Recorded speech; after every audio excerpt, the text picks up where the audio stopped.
आदतों की शक्ति सीख ली तो जीवन बदल जाएगा।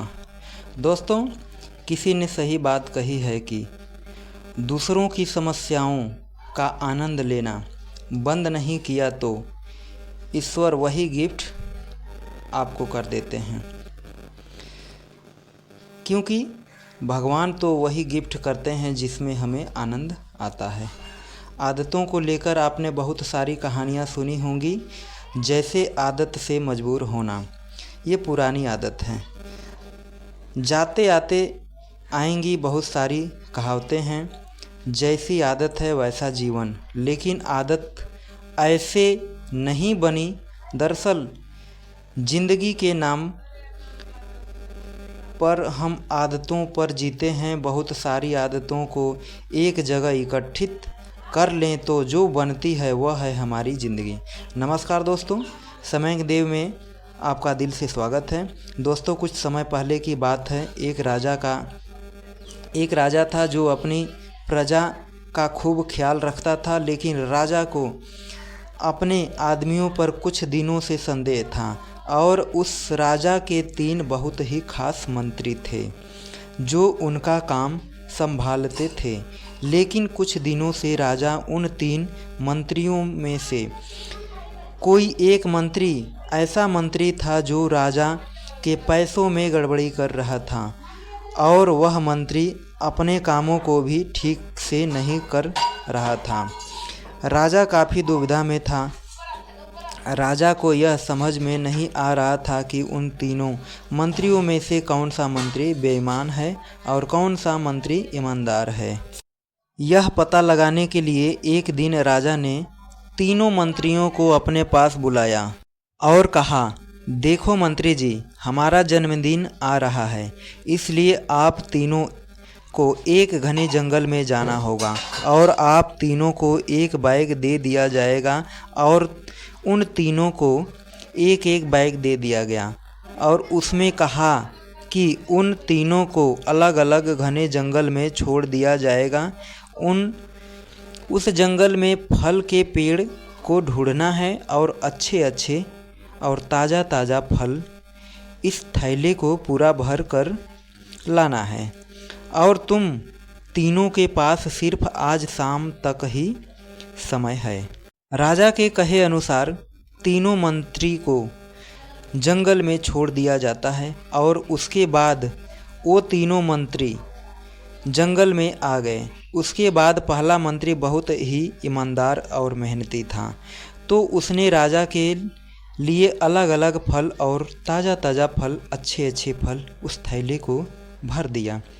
लेकिन उसे यह सब करने के लिए बहुत मेहनत करनी पड़ी। उसने अपना काम पूरा कर लिया था, वह बहुत थक चुका था और उसने अपना काम ईमानदारी से भी पूरा किया।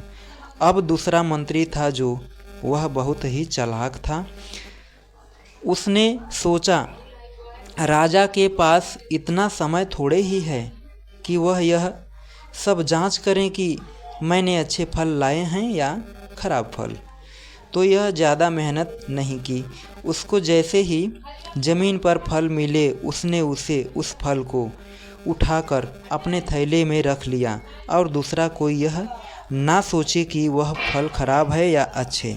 जो उसे ज़मीन पर पड़े मिले फल वह बहुत ज़्यादा खराब फल भी थे और वह आराम से पेड़ के नीचे बैठ गया। अपने थैले में खराब फल भर के अपने पेड़ के नीचे बैठ गया। अब तीसरा मंत्री जो था वह बहुत ही ज़्यादा ईमानदार और आलसी था। उसने सोचा कि वह राजा थैले की लंबाई और वज़न ही देखेगा, कि यह नहीं देखेगा कि उस थैले के अंदर क्या है और कितनी अच्छी है और ख़राब है। अब उस तीसरे मंत्री ने बिना सोचे समझे अपने थैले को कुछ सूखे पत्तों और कुछ छोटे छोटे पत्थरों से अपने थैले को भर लिया और वह भी पेड़ के नीचे बैठ गया और शाम होने का इंतज़ार करने लगा। राजा के कहे मुताबिक समय समाप्त हो चुका था और शाम भी हो चुकी थी और अब तीनों मंत्री एक साथ अपने अपने थैले के साथ राजा के महल में वापस आ गए और राजा ने देखा कि वह तीनों मंत्री जंगल से वापस आ गए हैं, तो राजा ने उस तीनों मंत्रियों के थैले को खोलकर के नहीं देखा कि उसके अंदर क्या क्या है, और उसने उन तीनों मंत्रियों को अलग अलग जेल में 1 महीने के लिए कैद कर दिया और अपने सिपाहियों को यह आदेश दिया कि इन तीनों को 1 महीने तक खाने को नहीं दिया जाएगा और यह तीनों 1 महीने तक वही फल खाएंगे जो इन तीनों ने जंगल से फल लाए हैं। और तीनों मंत्रियों को राजा ने जेल में कैद कर दिया। तो जो पहला मंत्री था उसने अपने थैले में अच्छे अच्छे व ताज़ा ताज़ा व मीठा फल, अलग अलग फल अपने थैले में लाए थे। उसने जेल में 1 महीना आराम से गुजार लेगा, अच्छे फल खाते हुए, जो उसने खुद जमा किया था अपने थैले में।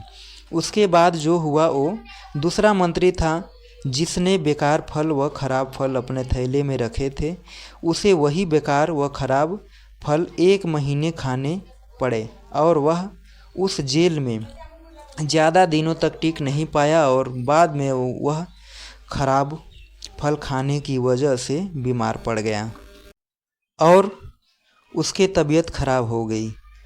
अब जो तीसरा मंत्री था जो बहुत ही बेईमान व आलसी था, जिसने अपने थैले में सूखे व कुछ छोटे छोटे पत्थर भरे हुए थे, क्योंकि उसके थैले में खाने के लिए कुछ सूखे पत्ते व खराब कुछ पत्थर थे, तो वह 1 महीने के लिए क्या खाता। और तभी अपने से बेईमानी की और आलस्य पर पछतावा होने लगा उसको कि शायद उस दिन मैंने थोड़े ही मेहनत कर के इस थैले में कुछ फल रख दिए होते तो आज मेरा यह हाल नहीं होता। और आज बिना कुछ खाए वह मंत्री भूख के कारण मर गया।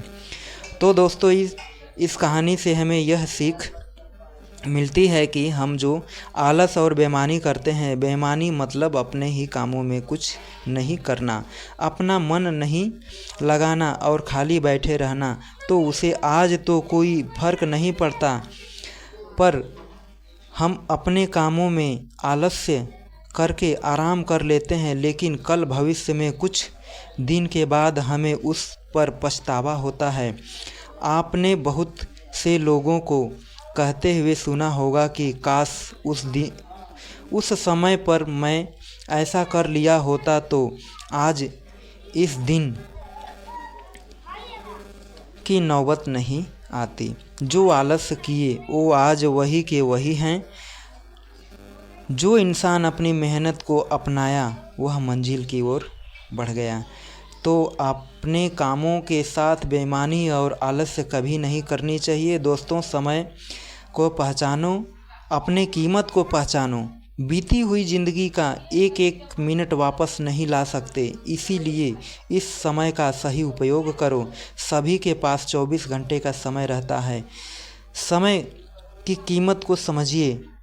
तब तक के लिए दोस्तों धन्यवाद। आशा करता हूँ कि यह वीडियो आपको अच्छा लगा होगा और हमारे चैनल को अभी तक सब्सक्राइब नहीं किए हैं तो प्लीज़ सब्सक्राइब करिए और चैनल को हमारे लाइक करिए। तब तक के लिए धन्यवाद।